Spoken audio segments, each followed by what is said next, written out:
like a estate in itself. I mean, that was 100 kilometers long of woods, and in the woods were all the buildings. And one of them, pretty close to the ocean, was the rocket station of Werner von Braun. And we only knew at that time they're shooting constantly rockets up, and that's going to be the wonder weapon, right? We did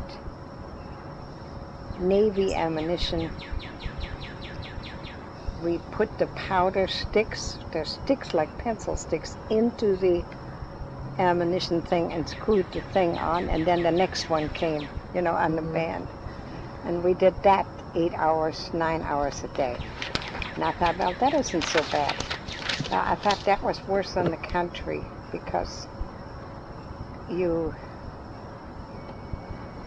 had to absolutely look at the clock and think, 1 hour is all what passed. Yeah. That is when I promised myself, no matter what I have to do in my life, I'm not going to work in a factory. I'd rather go out to the farm again. Yeah. It was endless. Even, it wasn't that hard, but we had even a chair. Eventually we could sit down, but most of the time you had to stand up and grab them, put that in, make my armrest got swollen from this constant turning, right? But that's about it. And then about hearing about, we didn't know who Werner von Braun was, only that he had to do with the missile program, right? But I mean, he's mentioned today a lot, that whole area or areal, or how you want to say, was shown on History Channel several times there where he was. But we did not have any access to go over there and look at it, right? It was the most you saw sometimes when they had success and would shoot it up. These were all trials. They weren't going yet. And the rest of them was ammunition for the Navy. So during this time, I had a couple times leave for Berlin, and it got harder and harder to take trains to Berlin due to destruction. And my mom was just about at the end of running in the cellar, living in the cellar.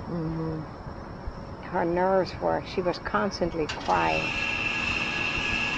So the lady, kind of a baroness type, who owned the farm I was working for, had worked for.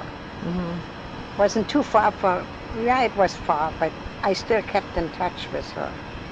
And whenever I had a train, I would go down, and I told her about my mom, and she said, you know what, we have a little house on our lake. They have a lake somewhere on there.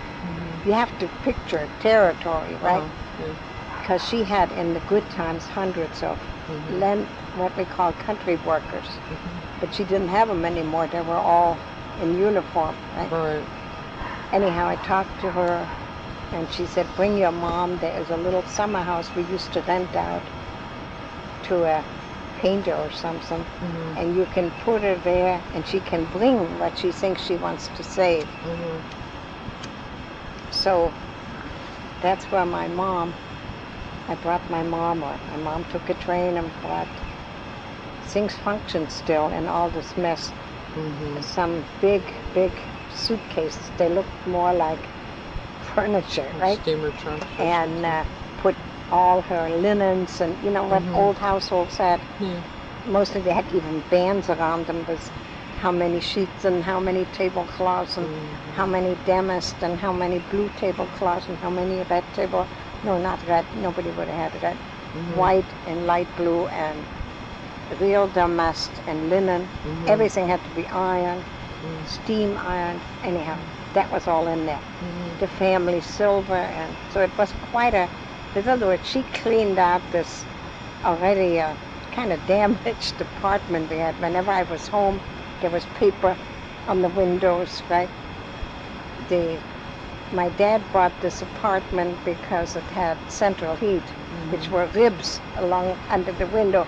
And it was real modern. He said he had enough of big tile stoves we had out in the west apartment. He wanted that.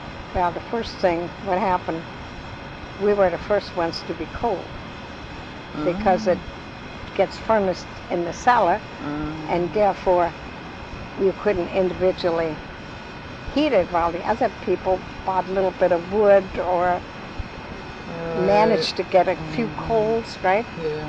But to get a whole furnace for hundreds of people and hot water with it.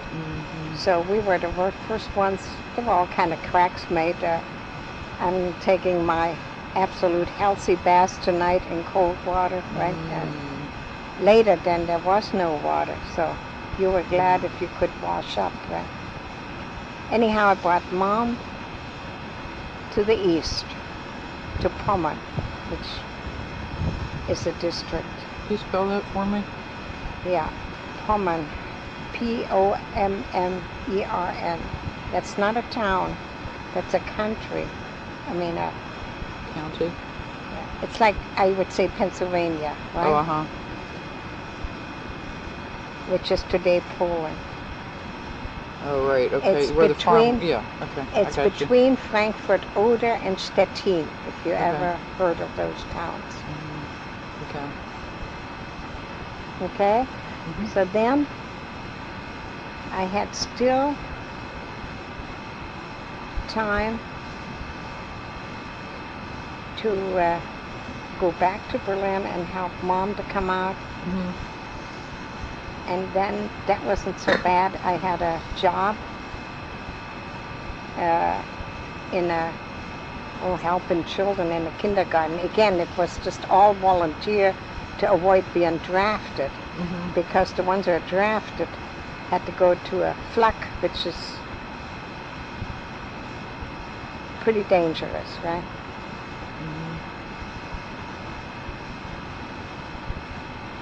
Now, your dad, where was your dad at this point? My dad is still in Berlin, busy Feuerwehr, which is the fire company because he was only in the war during Poland. Right. So then I have also left something out the 1 year while we were in Berlin still. That year I told you where things were pretty normal. I started an apprenticeship because school got to the point where I said to my mom, we're not learning much. Most of the kids are going into service or are drafted. And I did quit then with what we called a 1 year diploma instead of the Abitur. This is a German high school degree, which is a little more. It's equivalent to 2 years college, but I got out before that, right? And I started in a jewelry shop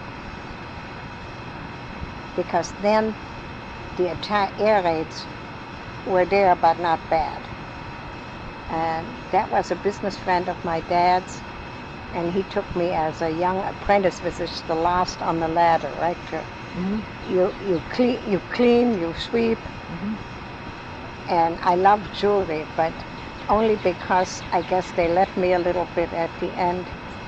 I was allowed to show some of the jewelry, not the diamonds, but some of the gold and silver jewelry. He was the jeweler in Berlin then, and his grandson today has a big store, same place, and another one unter den Linden, which Berlin is now built up where you would not recognize it. So Did you say unter Linden? Unter den Linden, yeah. That's how would you say? The street with the trees? It is, yeah. It's Like the main street? Yeah, it is like the Champs-Élysées of Paris, right? So Unter den Linden and Leipziger Straße, that's, I wasn't too far away from Checkpoint Charlie, just that nobody had any idea where Checkpoint Charlie would be, since nobody could ever imagine that, right? Right. Now, this would have been, early 40s? That's early 40s. I left that out because that was still, I wasn't too long there. A short year because things got, as I told you, and then I got drafted for the country. Right? But it was an interesting time because I learned a lot about watch repair. We had a watchman who showed me all the parts of a watch that you don't look at it today anymore. Right. I knew what a Unruhe and all these parts were. Today, I guess it's all in there, built forever, right? Those were really watches also for the thousands of marks worth.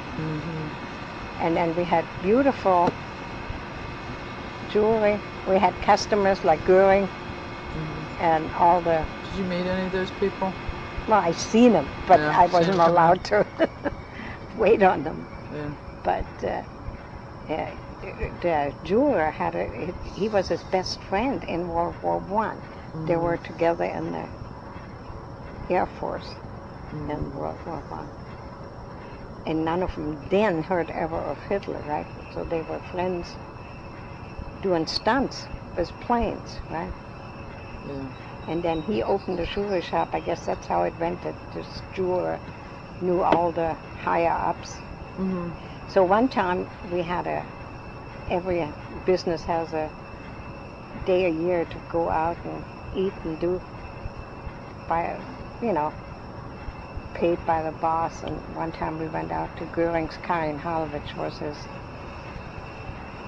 hunting castle, right? Where he had all it. But I don't remember much of it, except it was such a beautiful day, we all sat out on the lake.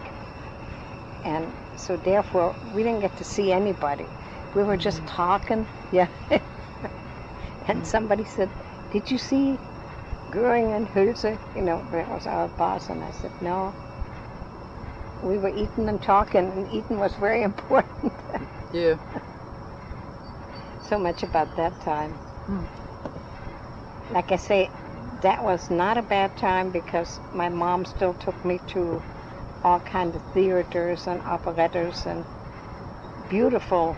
our beautiful theaters and opera houses, as long as all that functioned, right? And people could come and sing and didn't disappear, die, or were drafted. Right. So I saw a lot of operettas, and during my school time too, it was a must, but then they wanted you to see Wagner and Beethoven and Brahms, and so therefore that was more a must, right? Yeah. With my mom, I saw the beauty in some of the operettas and operas too. Italian operas were just gorgeous. And like I said, that was this kind of, I call it the fake year of the war, where everything went wonderful and we were having victory after victory, and Berlin wasn't affected by anything, right?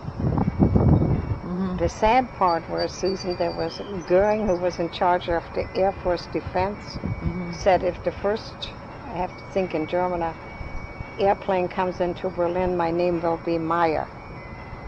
So when the first bombs started falling and more, the bitter joke was always, well, Herr Meyer wasn't very effective, was he?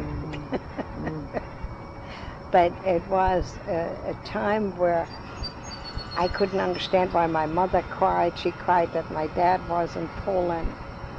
And I could understand, but I was still young enough to think of going dancing. It was still allowed. And then later, nothing was allowed anymore. Right, everything changed. Yeah.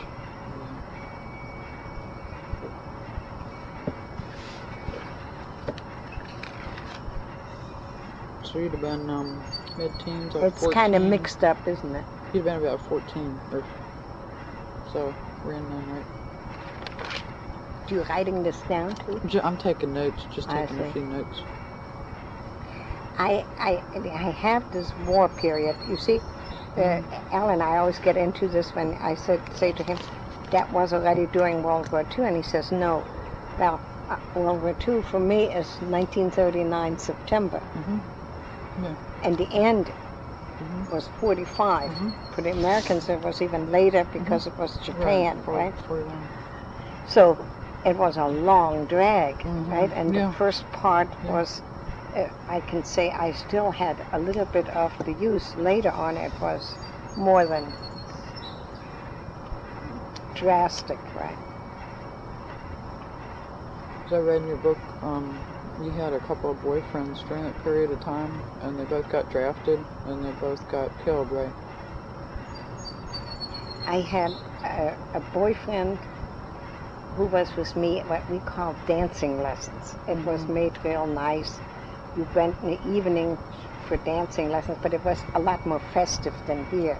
You dressed real nice, and they had to be dressed nice. And then you had two balls, real, and they usually were in opera houses or concert houses. There's all the other dance schools together, so and the parents, had kind of boxes on top to sit, right? It was an expensive affair, but everybody tried to get their girls, I won't say everybody, but my mom and dad did get me into this, and so I got to know him, but he died one of the first days, I think, in the tank battalion. And the other friend, I can only say friend, it wasn't very serious at all, I met on a train going to my sister's to Stuttgart, and he was already in the service. And the strange thing about him was that I didn't see him again. We went out, my sister allowed that, it was a big to-do, because I was still just 16, right? And my mom wasn't for it because she wasn't there. And then he wrote to me a couple times that he was in Italy, and then he was in East, and that was it. And then when the war ended and we ended up, which I tell you then later, in France at the end, not in France, in Germany, and the French came in, we had to ask the commandant tour to go back to Stuttgart with my sister and her two little kids, because we couldn't stay there where she was in a home with kids. I had to go to the mayor of the town, who was in connection with the French people. I mean, he didn't have to say so. And when I saw his name, I said, "Do you have a son, Alman?" And he said, "Yes. I got notification a year ago that he's killed." That's how I knew, that he got killed. I told him that. I said, I knew him. Then it was 2 years ago already. I said, I knew him. We met on the train, and he was real touched that I said that.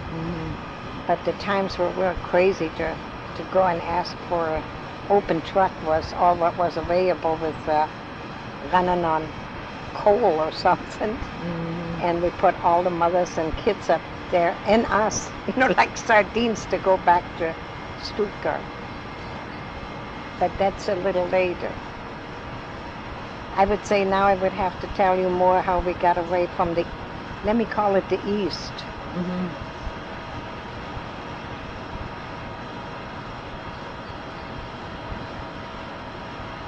Actually, that was in January 45, end of January 45, close to February, but I think it was the last days of January already.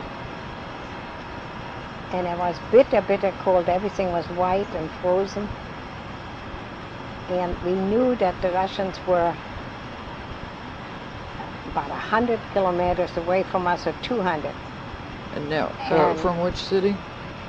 this is where my mother was, in that little house. It was just a little village close to Frankfurt Oder. Is about the next town. An hour to Frankfurt Oder. More. And I ended up, was kind of a little attic there, not an attic where you could sleep on, but you could kind of go up and look out. And I saw soldiers, you know how they have white things on in winter? And my mom said, "They're German soldiers." And I said, "They're not, they're Russians." So we looked again.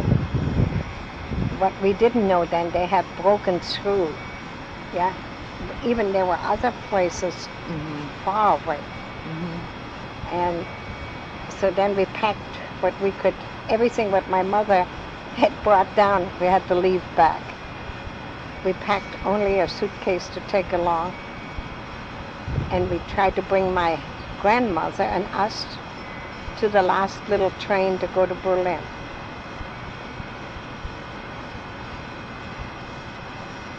And at the train station, they told us we could not take the train because there were no such thing as the soldiers, Russian soldiers, being closed to go back home. Or do you think they were telling the lies, like they knew they were there and they just? So we did go back home because we didn't see anymore. Right.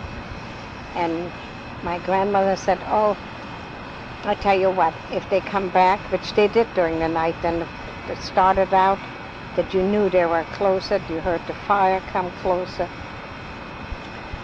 And my grandmother said she would stay there, and she's so old, they wouldn't do anything to her.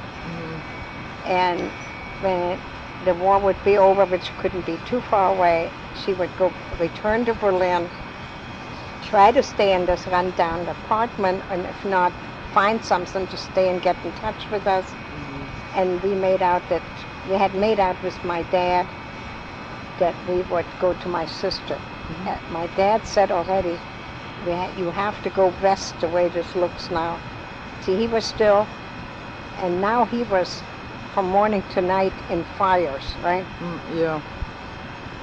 And whenever we saw him, he said, if you leave, go west. And that would be Mausie, my sister. Stay and make out that you stay there till I can come from Berlin. And anyhow, so we're all home. My grandmother decides she wants to stay, and we packed up the next morning suitcase and went on foot because we got to the train station. They said no more train.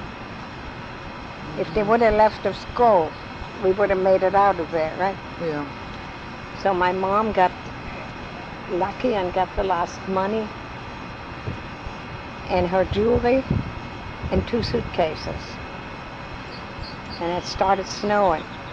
And then when we got out on the, how would you say, secondary road, not the Autobahn, we were almost stuck in people with horses, wagons. Everybody's trying to leave. And the people who told us at the Kommandantur, the German Kommandantur, we couldn't take the train, passed us in the Army Mercedes, and they had all their luggage on top of that.